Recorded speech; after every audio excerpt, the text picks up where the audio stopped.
Good afternoon. How are you? Well, it's Saturday. It's a little overcast here.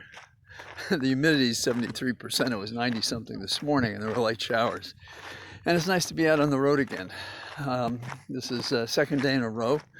Holly and I went out to get coffee, but I didn't let her out of the car, although she's gotten out elsewhere. So I can't say that our life is normal, but it's taken on some of the accidents of normality.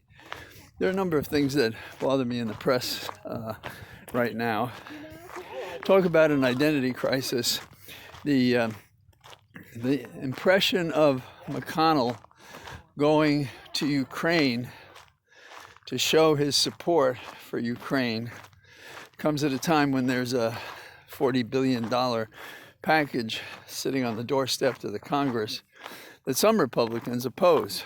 And McConnell, I think, wants to be on the right side of that issue, whether he believes it or he's the opportunist we know him to be, and he believes it's an issue. They have to be on that side to be competitive in the midterms.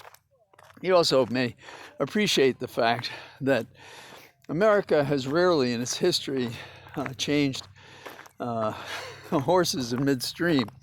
It's usually true in the presidential election, but it certainly can affect the midterms, it seems to me, because this is a very fragile political context in which the Congress is down at like 20%, and they deserve it, both parties, in my opinion, for different reasons. The Republicans are corrupt, and the Democrats are weak. They don't score the point. They don't go to the end zone. I don't like athletic metaphors, but it's kind of true. I mean, you just don't have it. You know, there's a long-standing expression that people in the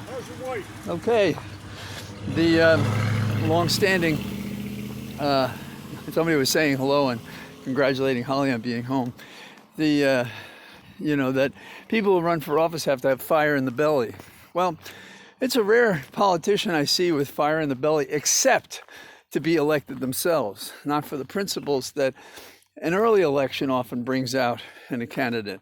So what do the Democrats believe now? They believe in protesting enough that independents will stay with them, even though Democrats are already tired of the fact that they don't execute. What do I mean by execute? Well, implicit in Biden running for the presidency was that he wasn't just going to be a breath of fresh air. He was going to restore the democracy, in my opinion, restore the republic. And instead, what we have is a tolerance, an almost infinite tolerance for the people who should be accounting for their misconduct, and nothing happens to them. Nothing, even when there are subpoenas, although I wander a little bit here. So McConnell is trying to keep his game together by going to Ukraine, because back at home he's got Rand saying things like, I don't know if we should do this, and he held up the money for Ukraine. Such are the things of politics, the incompetence, the dangers of these people. You wouldn't hire some of them to park your car. Paul Rand is at the top of that list. So what do we have going back to the Supreme Court? Thomas gave another speech similar to one he gave before, in which he's, how can we have this leak? Imagine the distrust to cause such a leak. It's not distrust at all. It is that the Supreme Court betrayed its trust to actually follow the law as it was for 50 years. That's the distrust. And there are members of the court who talk about the only thing that holds the court together, why people adhere to its decisions, are the trust that the court is really doing what it thinks is the right law, that is the extension of the law that fits the specific case and the times.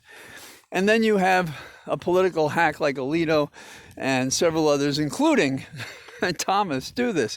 Thomas, of all people, to be talking about distrust when his wife is running around politically doing everything she can to support the overthrow of the government.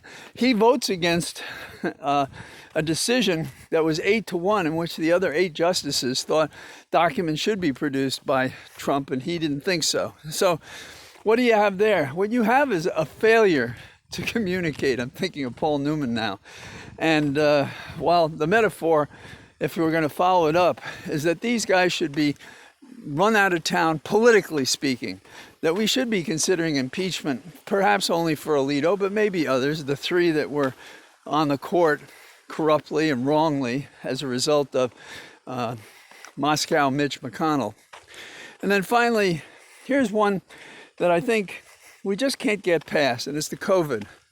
There are, and I'm sensitive to immunosuppression given Holly's situation, but age and all manner of disease and so forth make people vulnerable, and people are running around like it doesn't matter. When we were out today, we went to a place where they were serving curbside before, not anymore. The place was packed with kids and everything else, and normally that'd be fine. No masks of any sort. So even Ezekiel Emanuel, who is quite good on these issues, did an editorial today saying, what are we doing? What are we thinking? This is dangerous, and it's expanding again because we're acting recklessly. I'm in a situation where Thursday I may make my first appearance in court in a criminal case. I mean in person. I've appeared remotely, and I don't see a way that I can serve my client unless I'm physically present in this criminal case. So I'm going to take all the precautions. I've talked to the court, I've talked to the prosecutor in the case, and we're pretty much in agreement about what's going to happen that day, but still, you have to be there. That's about it for me. I hope you're having a good day. Hope you get out. A little muggy, as I said. I had a great time with the animals today, and Holly I took with me on our cart. She stayed on the cart. She wore a mask, even though it's open air. And of course, it's great to have her home. And I thank all you people who are still sending us thoughts, prayers, and just various sentiments that help us go day by day with all the pills and all the things that require a successful outcome in the months and years ahead after the transplant. All the best. Bye-bye.